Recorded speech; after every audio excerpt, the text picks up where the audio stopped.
Hey guys, how's it going? Erin here with a message for everybody. Actually, it's kind of like just a talk about, let's see how to put it.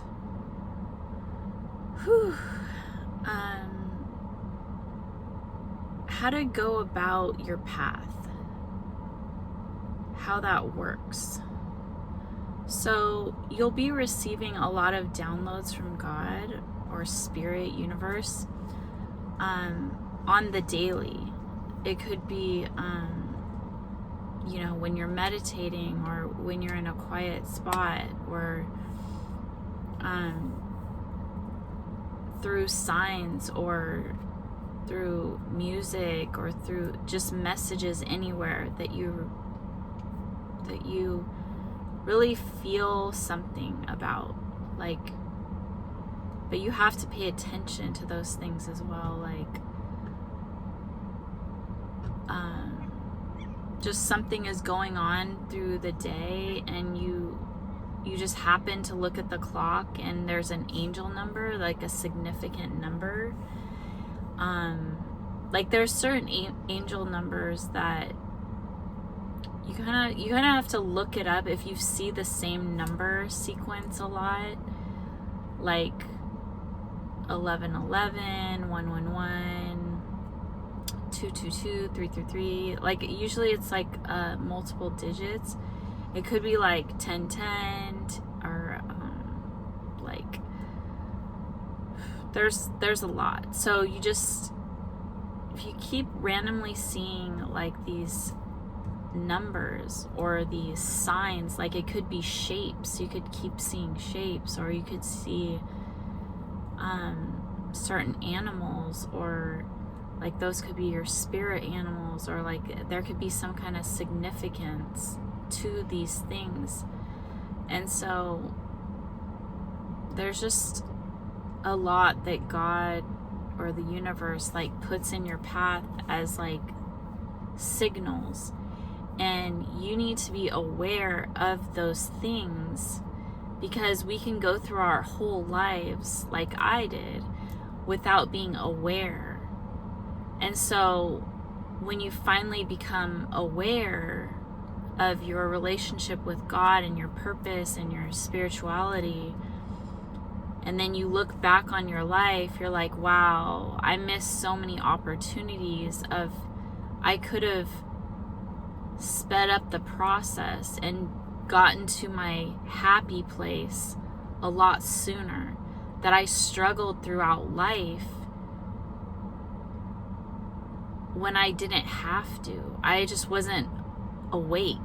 I was asleep to the fact of what is real. I was asleep to the fact of God. I wasn't listening. I wasn't having that open mind to believe and trust.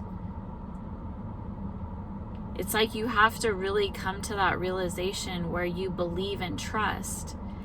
And I kind of took the back door into spirituality, where I experienced a twin flame journey, which left me in I would say a depressive state, or I don't even know if it was a depressive state. It was, at that point in my life, I had gone through similar situation. My relationships had this really intense beginning and then this separation, and I felt like I couldn't hold on to them. They were just gonna leave, and I had no control over the situation, no matter what I would do or not do, or whether I would give them space, or there was just some reason why this kept reoccurring. And I was so confused, because every time I would try to fix stuff and do things differently, and the same kind of situation would happen. So I really went into self-reflection mode, and a curiosity came over me, and I just wanted to learn. I wanted to learn I wasn't even trying to learn about that. I was trying to learn about myself. I was trying to grow as a person. Kind of like, it's almost like I let it go. And I was like thinking negative thoughts on that relationship. And I was just like, oh, okay, well, they're probably a cheater, and like it wouldn't have worked out. And it's just like, but I'm sad. Like I need help because I don't feel good. Like I feel sad, and I don't like how my life is going. I think that's what it was. It was like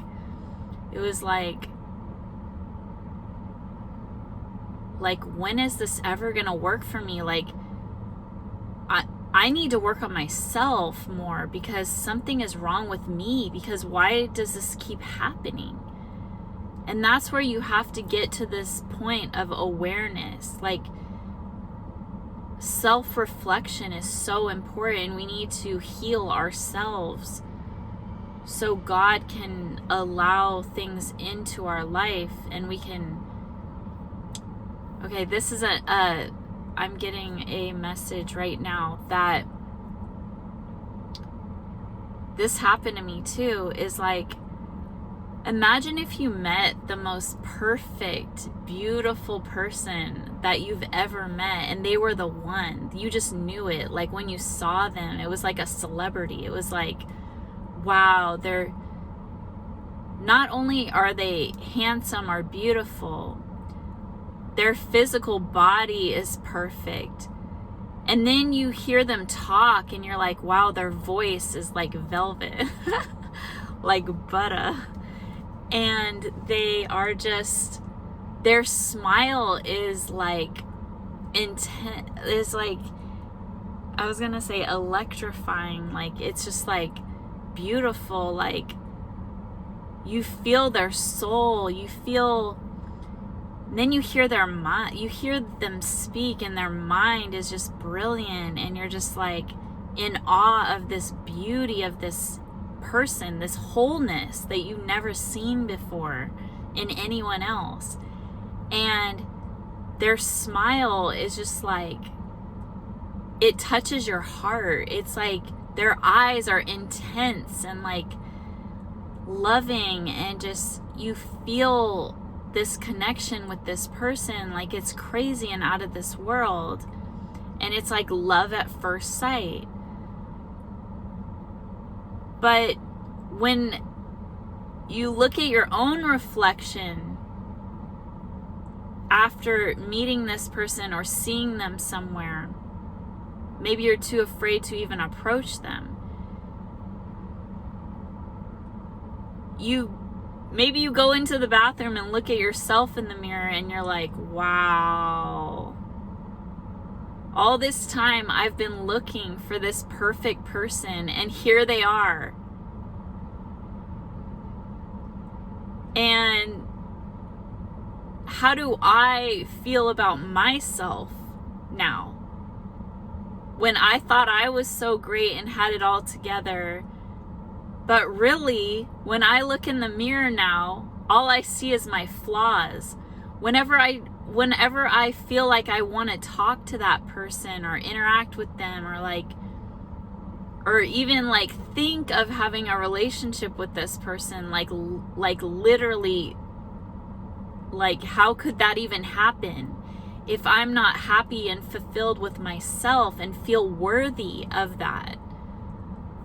And how will they feel about me? Like, it will bring out my insecurities. So you look at them like, okay, they're so beautiful, like physically beautiful, like their face, their smile, whatever. You look at your face, you look at your smile. Okay, well, do I match on that level? Can they find me attractive and my smile attractive? Can they see those qualities in me? Do I present myself? Is my physical body fit like theirs is? Like, I admire their physical body. Do I match up to their physicality? Or do I need to work on myself to match that? To feel worthy? To feel like like I deserve that, and I can meet them on the same level. Because it's one thing to, it's like relationships are different. Like, you can meet somebody where they're like on a lower level than you, and you can feel like more powerful and have like an ego trip over them because you know that you're on a higher level than them. You know that in some part of you, physically, intellectually, maturing, you know, your intellect, your maturity level, or whatever it is, like, you know that you're ahead of that person. So I'm sensing this right now. It's a lot of the male dynamic where they like to have the female like lower than them so they can feel like they're superior. And so a lot of men like to control women and make them do things because they know they're weak.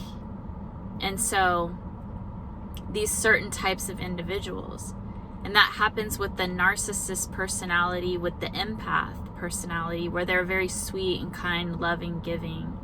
And that can also be role reversal, where it's the female doing it to the male, and they know exactly what they're doing, but they hide it with this like false perception of like, oh yeah, I'm so sweet and kind, but really inside the woman is like very manipulative and cunning and thinks she's very slick, you know, like I'm gonna get this guy to do whatever I want him to do. I'm gonna get him to buy me whatever I want, you know, and I'm gonna use these tactics that I know is gonna work, you know, like, oh babe, I love this purse and stuff, and like, you know, ooh, we can get, you know, this is turning me on or whatever. Or like, they use all these like weird, you know, manipulation tactics to try to get what they want. And that I've never done. I actually asked a boyfriend one time, like, because he was telling me about his ex that he would buy her all kinds of stuff. And I'm like, well, guys never buy me all kinds of stuff. Like, and he was like, well, I think she also would play like she was in a bad mood. And that's why guys, a lot of the time, there's this other that's the same dynamic, is where the woman will act like bratty or whatever because she's probably not even really in love with this person, because she thinks that she's very materialistic and physical. She thinks her physical appearance is what matters, and that the guy, it should be bowing down to her because she's so beautiful and he's lucky to have her. So that's like her high horse, and that's where she feels like she's elevated compared to that man. So she's like, I can get any man I want because I'm gorgeous, and I have, like, any man's gonna want me. So if you want to be next to me, you have to spoil me to make me happy, because she doesn't really love him. She's just using him for his money and his status, or his whatever he can provide for her to make her feel good. And he's probably praising her too, like, oh, you're so beautiful. And if she doesn't hear that from him, whatever she needs to feed her ego and her status, like that's her ego, is her like looks and stuff. So she needs to feel that, like, that validation of how beautiful she is, and that feeds her worthiness. And she needs to feel like she looks good, so she needs those materialistic items to make her feel good about herself, to make her feel beautiful. So she needs plastic surgery, she needs outfits, she needs the designer stuff, she needs purses, she needs the right, the best of everything. She needs the best makeup, she needs the best hair, she needs the best eyelash extensions, and like, she needs plastic surgery. She's constantly needing to feed herself to make herself feel beautiful and feel worthy, because she knows that if her beauty fades, that her power fades, and she won't get anything from anybody if she's not beautiful anymore. And when she acts like that, it makes her less and less beautiful. When she has such a bad personality, it might make the guy like not want her anymore, or like if she gained a little weight, or if she got some wrinkles, or if, you know, whatever, or her clothes didn't look as brand new, or her purse wasn't as brand new. She's gonna always want to get more. And so, and this is the type of person that doesn't even want to go work out at the gym. They literally just want things to be given to them without working for them. They don't want to work on their personality. They don't want to work on their inner self. They don't want to be a good person. They just want to take. So that man that feeds into that woman's ego and just gives her and supplies her ego, so keeps supplying her ego, it's like a never-ending well of like just emptiness. The well at the bottom of the well is dirt, and all that water is just going into the soil, and it's making the well unstable, and it's going to collapse one day. It's just wearing that down, and it's gonna like just completely collapse and be destroyed. So there's nothing you're building. You're not building upon anything. There's no foundation under there. There's no cement. There's no like whatever is at the bottom of the well, like that's supposed to make it work and function properly. So it's a sinkhole under there. It's not functional. Any water that goes in there is muddy and dirty. Okay? So the other dynamic with relationships can be the equals. And that's where you feel the happiest, when two people are on the same level.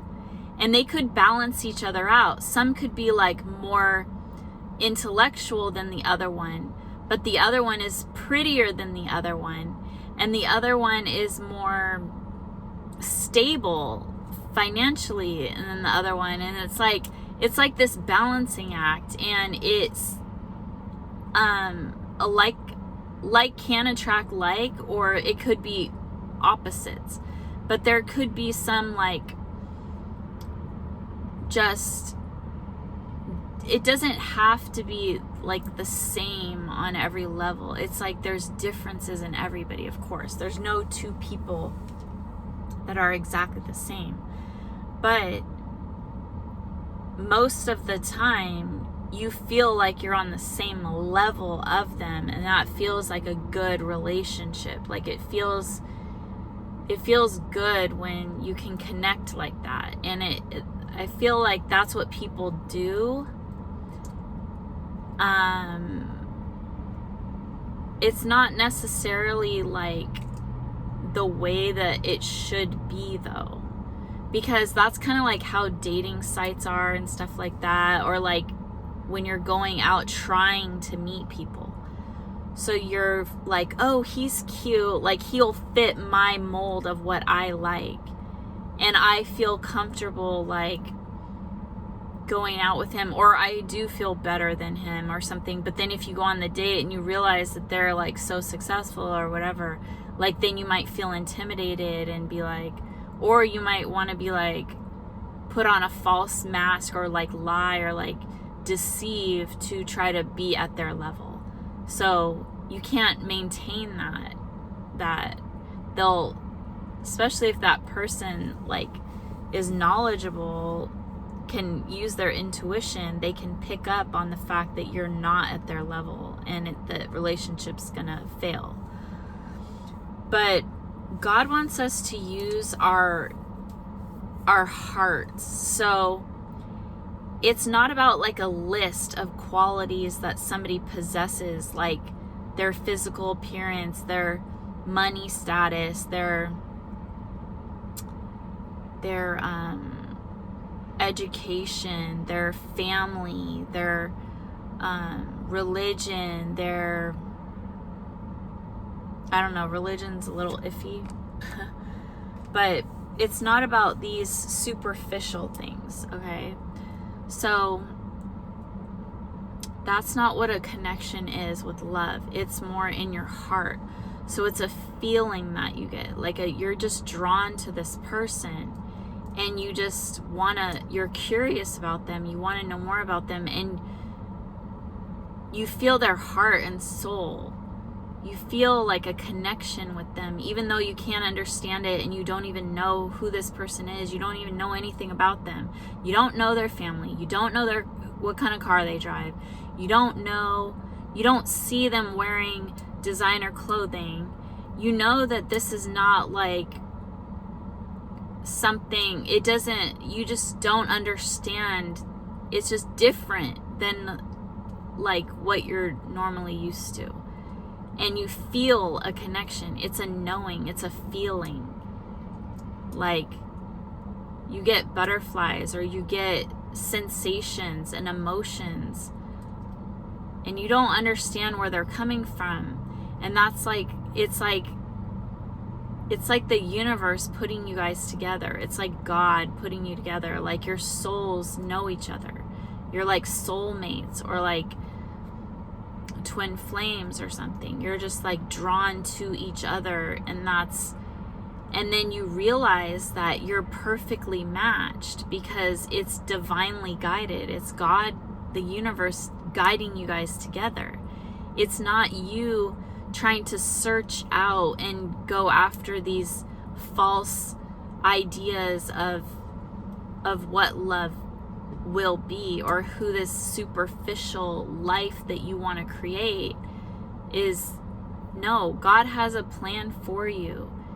As long as you're leading with your light, if you're leading with love in your heart on all fronts, and you're working on your inner self, your inner beauty, as well as your outer beauty, you're maintaining this vessel that God created for you, and respecting your body, respecting your self-worth, and like feeding yourself, feeding your own ego by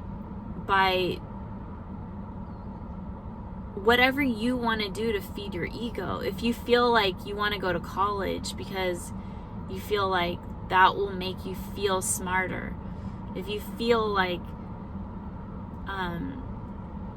you need to make a certain amount of money or something, like that's usually not it. When you go with God, when you go within and you're good with God, that's all that matters, because God laughs at money. God says that money is an illusion, because once you're straight with God and you're following God's path by being a good, positive person, you're setting an example for others. You're following God's path that He has for you. And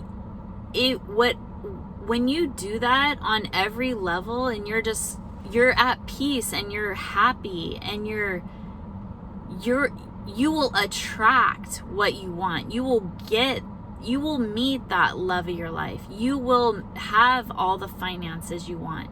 You will get and receive everything that you ever wanted, as long as you're good with God. And God is allowing you to have those things.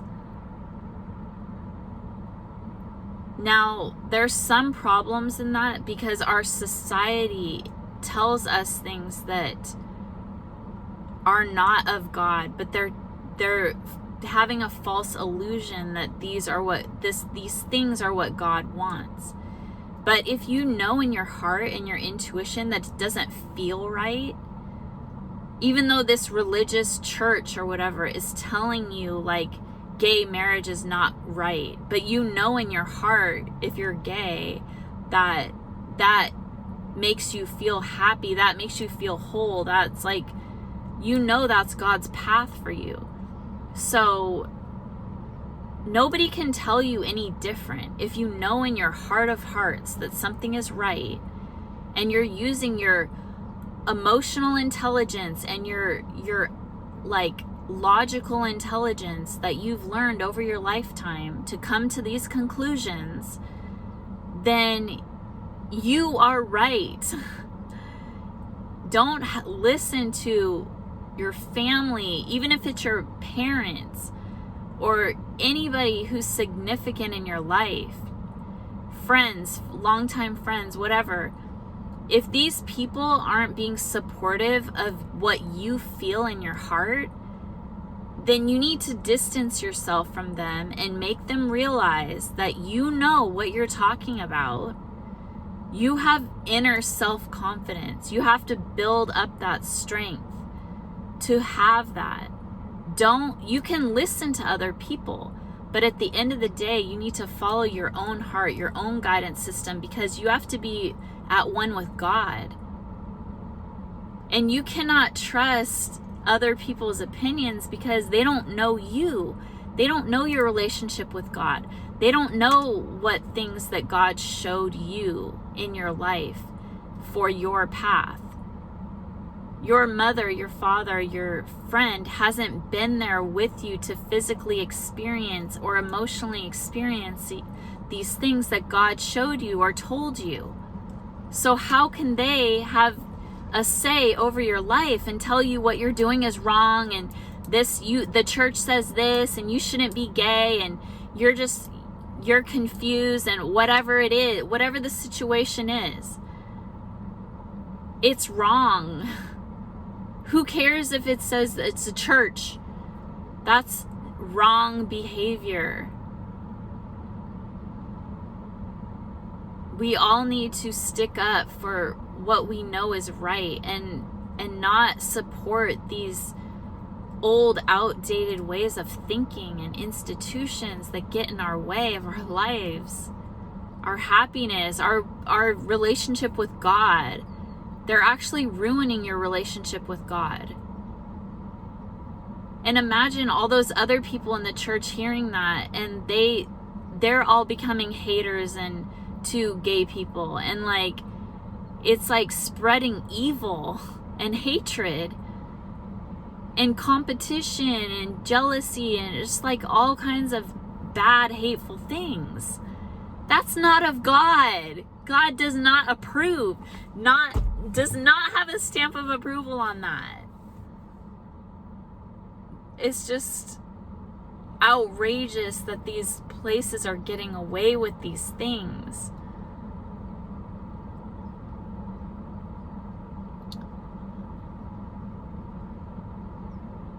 I don't want to say anymore. I wanted to say more and get like even farther into it, but I don't feel like this is the right time. So I hope you enjoyed this message today. I'm going to leave it at here, and I'll talk to you again another time. Bye. Peace.